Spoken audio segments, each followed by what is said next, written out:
Bonjour tout le monde. If you're here for the first time, I'm Christine Cam, founder of Simply French Online and creator of the Real French Method.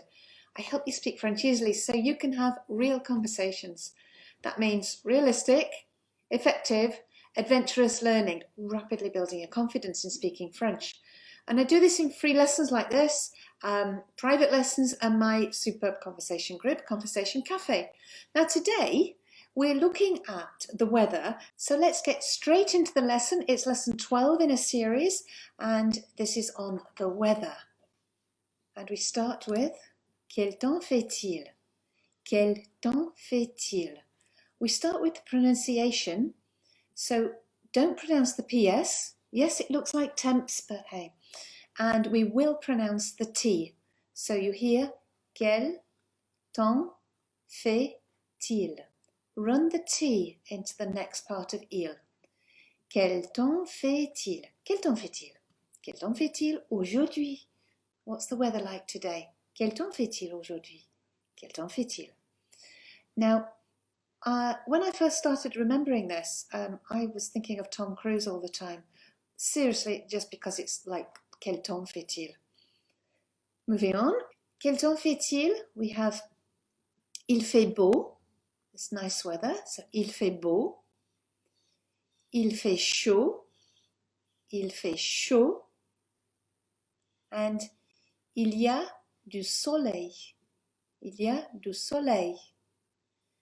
Don't pronounce that D there is going to be quite, let's make the colour there, is quiet, so let's go again. Il fait beau for both of them, il fait chaud, il y a du soleil. Moving on, you have il fait mauvais, it's bad weather.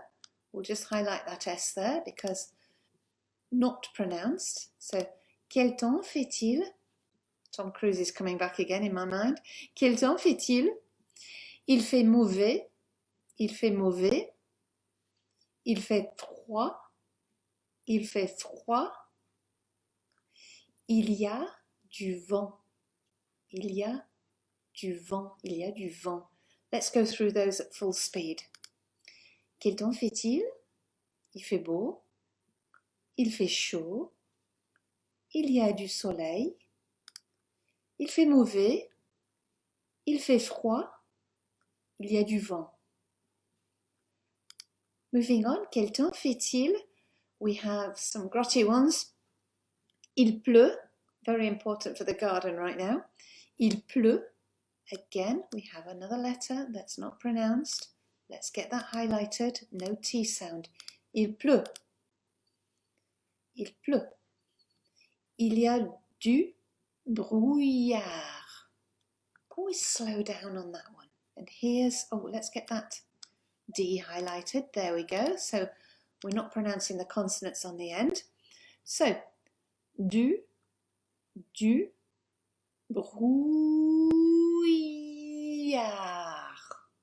Okay, we're going to sound like crazies, but it works. Du brouillard. And then, of course, when it comes easy to your mouth muscles, you can speed it up.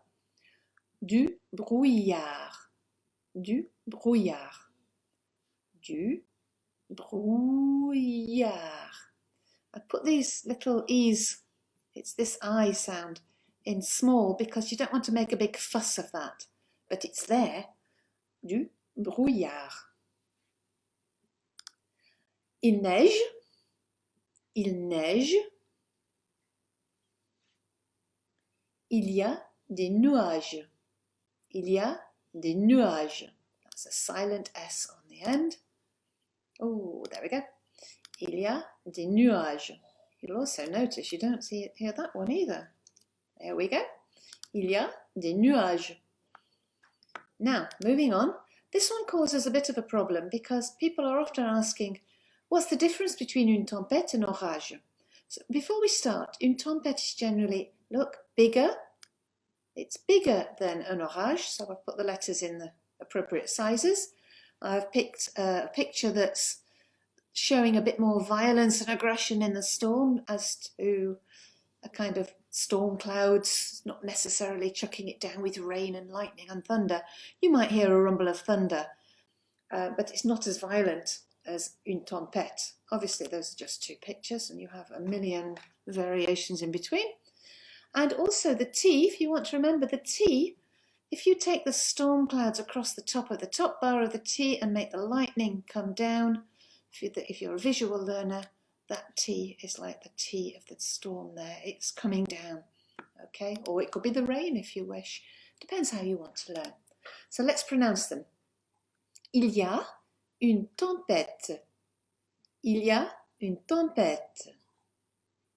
Il y a un orage. Connect that N. Il y a un orage. Notice with the T, in English we'd be wanting to say T, so tempête is very English sounding. Soften it almost to a D, but not too much. So, il y a une tempête. Il y a une tempête. Une tempête. The second part of the French word is normally the one where the most stress is for intonation. So let that be a little guide for you there. Il y a une tempête, not a tempête. So, il y a une tempête. And that brings us to the end. So, how do you remember all this? Well, make yourself some silly drawings, do something, but application is the way that it sticks in your head. So you must practice making sentences in a real way. It has to be rewarding, effective and adventurous learning. Just stuffing knowledge in your head is not much use unless you use it, or you really love quizzes where you pull out random words from your brain somehow. And you will not expand your knowledge if you're not adventurous or you're not a learner that's learning effectively. So you need to know how well you learn. Suggestions, draw the weather out. Young children love colouring, cutting them out, play bingo with it, learn the opposites, say the weather every single day and when it changes as well. Say the weather with the future tense. That was an idea that came, but that's another lesson, obviously. Categorise weathers with activities. Any learning where you're categorising is much more likely to stick in your head because it's a higher level thinking strategy than just memorising. And Simply French Online has regular conversation classes for this particular purpose, and you can then speak French confidently with us. You can, if you wish, grab my 4 big steps to speaking French confidently. Head over to simplyfrenchonline.com in my free masterclass.